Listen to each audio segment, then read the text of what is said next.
آپ دیکھ رہے ہیں نیوز لنک ٹی وی، میں ہوں رانا امتیاز علی۔ خبر شامل کرتے ہیں فیصل آباد سے ہمارے نمائندے عثمان علی بٹ کی اس رپورٹ سے۔ آر پی او فیصل آباد ڈاکٹر محمد عابد خان کے احکامات پر سی پی O Faisalabad captain retired Ali Muhammad Zia کی ہدایت پر S S P operations doctor Muhammad Rizwan کی زیر نگرانی ملکی حالات کے پیش نظر فیصل آباد پولیس نے تھانہ سول لائن، تھانہ پیپلز کالونی اور تھانہ فیکٹری ایریا کے علاقوں میں مختلف جگہوں پر کامبنگ آپریشن کیا۔ آپریشن میں C T D, special branch, متعلقہ ایس ایچ اوز اور پولیس کی بھاری نفری نے حصہ لیا۔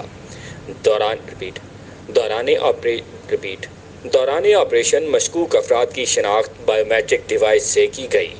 کرایہ داری ایکٹ کے تحت کرایہ داروں کے کوائف چیک کیے گئے۔ جنرل بس اسٹینڈ اور ہوٹلز کی بھی سنیپ چیکنگ کی گئی۔